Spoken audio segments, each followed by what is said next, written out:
What's up, everybody? Welcome to another edition of Voice Talks. My name is Voice of G, aka Isaac Gomez.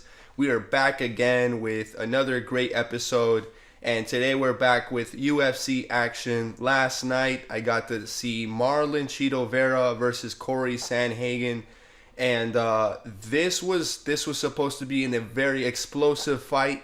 This was supposed to be two guys on a collision course for absolute beautiful violence and damage. But unfortunately, as fate would have it, it was definitely not as explosive, not as crazy, not as bloody, or just explosive. I think that's the best word to describe it, as we all expected. I'm a big, if you haven't noticed already, I'm a big Cheeto Vera fan. So I expected the Ecuadorian to come out with flying knees, elbows, just explosive work from the stand up, and looking to bring Cory Sandhagen down, try to submit him and hit him with some nasty combos and ground and pound. But the opposite actually happened. Cory Sandhagen right out the gate, just not even into the octagon yet. You could hear the crowd, the San Antonio crowd, definitely favoring Cheeto Vera throughout the fight. But before the fight even started, I mean, you have a guy in Cory Sandhagen who just looked more motivated, more pumped up, had more fire in his eyes, leading up to the run to the cage.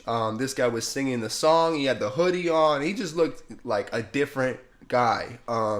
And it's kind of one of those things where you see your favorite team going through the motions. First quarter, second quarter, you're down 14-0, no big deal. You're expecting the big time quarterback to make some good throws. Maybe the running back fumbles the football in the first half, and you're like, you know what? As a fan, you're not overreacting. The stars on your team are gonna show up. Maybe by the fourth quarter, you kick that game-winning field goal, and you go, woo! It's all over. But as a Cheeto Vera fan, Marlon just did not show up in this fight. The first 2-3 rounds, it was the same exact thing, where you had Marlon very hesitant to throw any kind of combinations.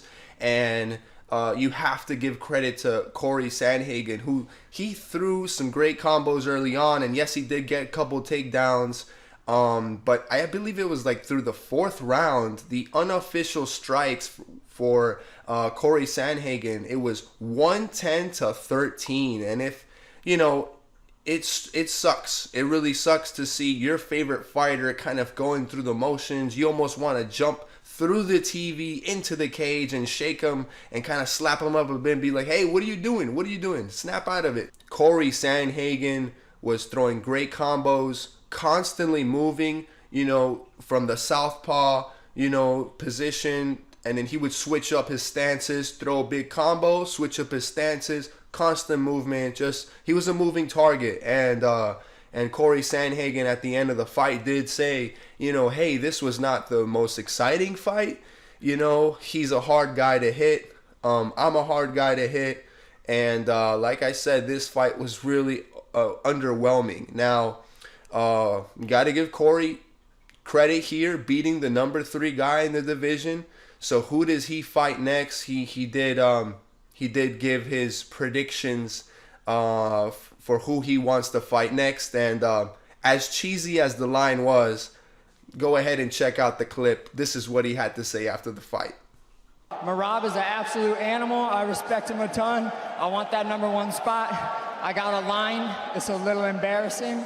Go ahead. Oh, as long as it's not too cringe. No, it's not too bad. Merab, you're hungry? Well, I got something for you to eat. And it don't taste good! So yeah, when I heard that, I was like, really? You have a one-liner ready to go, and that's what you come up with? A little bit cringe.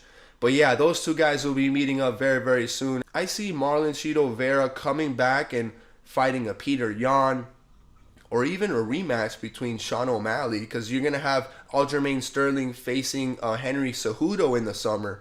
So yeah, I say Peter Yan versus Marlon Vera. I mean, both guys coming off losses, both guys trying to get back to it. I say make that the fight book that next fight in the summer, or maybe sometime in the fall. But yeah, that's it for me. Another episode of Voice Talks. Be sure to follow voice_visions at They Call Me Voice. You know how it is. And of course, subscribe to the YouTube. Please subscribe to the YouTube.